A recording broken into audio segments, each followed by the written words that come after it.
Já voltamos com o Band Cidade Entrevista de hoje, onde eu converso com o Carlos Santiago, que é cientista político e também professor, muito conhecedor da área. Professor, ainda há pouco a gente falava sobre o processo que muitas vezes parece mesmo ser lento. Em casos como esse envolvendo o senador Alfredo Nascimento e em outros casos, como realmente é dado o andamento para que esses casos sejam julgados? Pois é, esses dados, acaba uma autoridade dessa entrando conseguindo brechas enormes na legislação. Por isso que existe, inclusive, movimentos no Congresso Nacional e, por exemplo, no Senado e na Câmara Federal, no sentido de colocar essas pessoas já numa vara específica, uma vara criada só para crime de improbidade e crimes relacionados à corrupção. Isso tira da fila esses processos que envolvem corrupção, porque a justiça nesse país tem inúmeros processos para serem julgados. E aí, quando um crime de corrupção, um crime de desvio de recursos públicos, de improbidade administrativa, vai para a justiça, ela acaba indo para aquelas filas enormes que tem nos processos na justiça. Então, está existindo um movimento dos congressistas, parte dos congressistas, inclusive, articulado pelo movimento da Frente Nacional de Combate à Corrupção, no sentido de que você crie uma vara específica, órgãos específicos dentro do judiciário para julgar somente crimes de corrupção. Eu acho que isso aceleraria enormemente, porque hoje, não sei se, com esses inúmeros escândalos que existem aqui no Amazonas, por exemplo, Albatroz, Vorax, Saúva, todos esses escândalos que aconteceram no Amazonas, você não vê nenhum dessas pessoas envolvidas na cadeia, presas. Ao contrário, maiorias estão, inclusive, em cargos muito bem remunerados nas administrações públicas. E outros, inclusive, pretendem até ir para a Assembleia Legislativa do Estado com um cargo de deputado. Por quê? Porque a justiça é lenta e essa lentidão da justiça facilita os crimes de corrupção e facilita essa cultura da corrupção.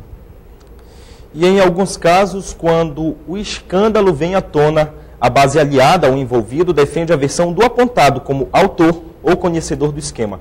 Mas no caso que derrubou o ministro Alfredo Nascimento, do Partido da República, e seus assessores, não foi bem isso que aconteceu.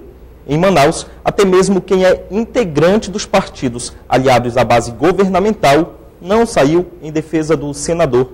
Veja na reportagem.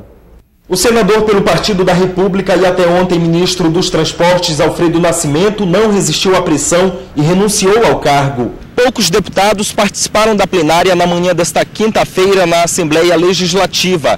A quantidade de parlamentares não chegou a 10.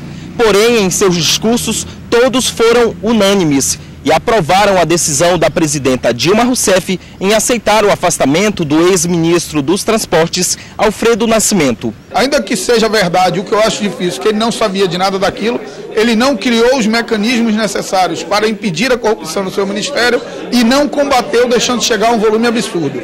No mais, essa história de aumento de patrimônio precisa ser explicada, porque os nossos senadores são craques em duplicar os seus patrimônios, inclusive podiam ensinar o povo amazonense que vive no limite a como fazer isso. Até mesmo os aliados da base apoiaram a saída de Alfredo. Para o deputado do PT, José Ricardo, que também é membro da Comissão contra a Corrupção, o ex-ministro precisa se explicar. As acusações são graves, não é possível continuar no Ministério, é melhor ele voltar para o Senado e se defender, e também que a presidente Dilma precisa realmente um Ministério que esteja ativo, trabalhando, tem muitas obras para o Brasil. As acusações de enriquecimento ilícito do filho de Alfredo Nascimento, Gustavo Pereira Moraes, complicaram ainda mais a situação do ex-ministro. Fora da Assembleia, o assunto também repercutiu. Eu acho que está corretíssimo. O que ele está fazendo com o povo, realmente ninguém merece. Ele foi afastado já muito tarde, sabe? Porque dificilmente tem um político honesto, certo?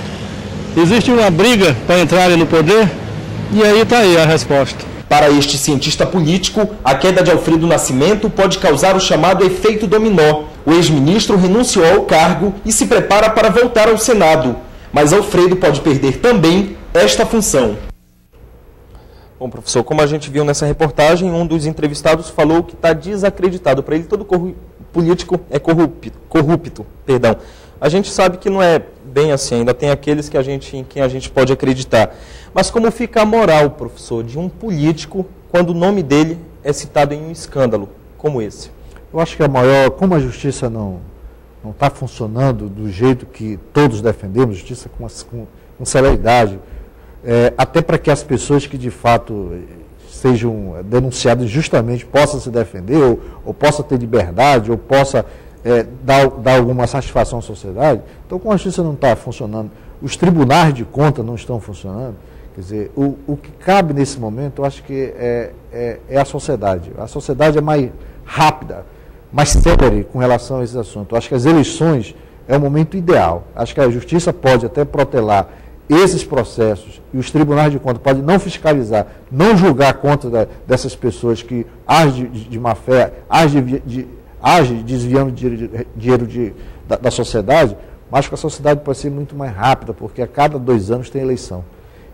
E eu acho que esse é o momento ideal para que a sociedade repense o seu voto. Eu acho que é uma forma de caçar rapidamente o corrupto é no voto, é nas urnas. Eu acho que esse é o papel da sociedade, mais do que, às vezes, ela ficar descontente com relação a esse problema. Professor, o ex-ministro Alfredo Nascimento, ex-ministro dos Transportes, também é senador. E como a gente viu na matéria, ele se prepara agora para voltar ao Senado. O senhor acha que realmente ele pode vir a perder o mandato? E por quê?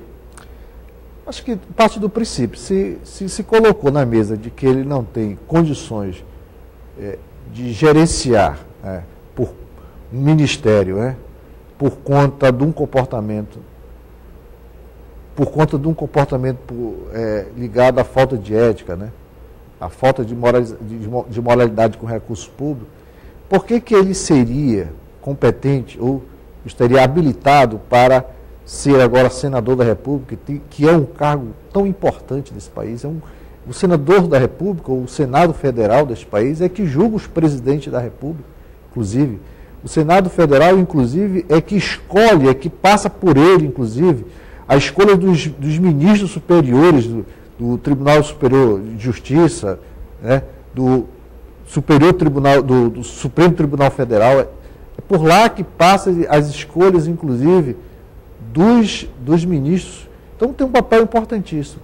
Será que alguém que não teve um comportamento sério, um comportamento honesto, um comportamento ético, segundo as reportagens, será que seria capaz, teria toda essa capacidade, ou todo esse comportamento moral para ser um senador da República, um cargo tão importante? Eu acho que talvez isso pese muito na discussão hoje do Senado Federal. Porém, existe dentro do Senado Federal, na Câmara Federal, um espírito de corporativismo muito grande.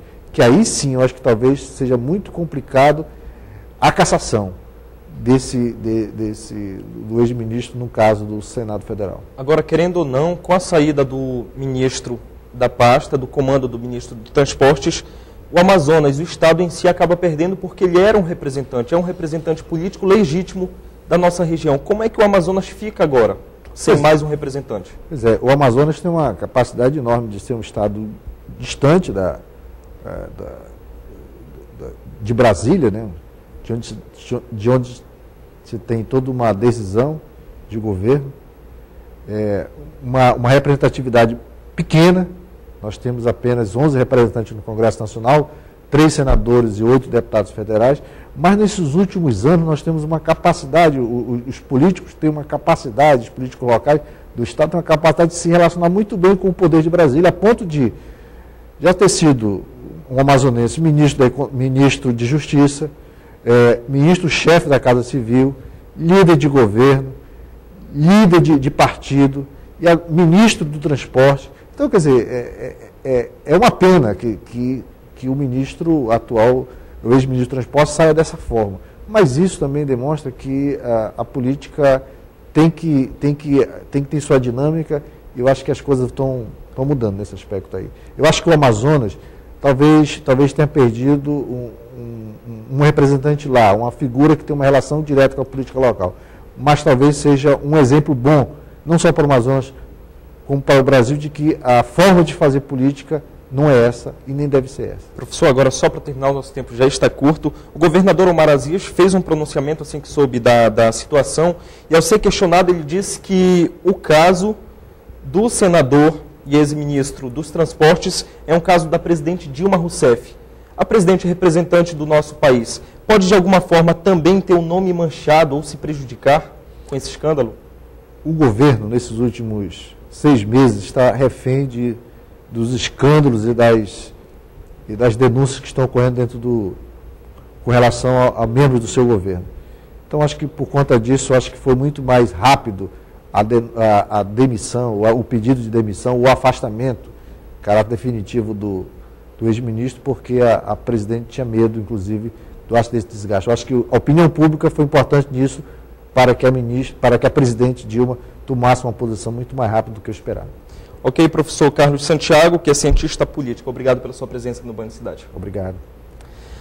Bom, e a nós só cabe julgarmos essas questões e vermos de perto realmente o que hoje acontece. Se não conseguimos muitas vezes ter orgulho dos nossos representantes políticos, que tenhamos orgulho pelo menos de nós mesmos. E como o professor disse, que possamos escolher melhor na hora de irmos às urnas.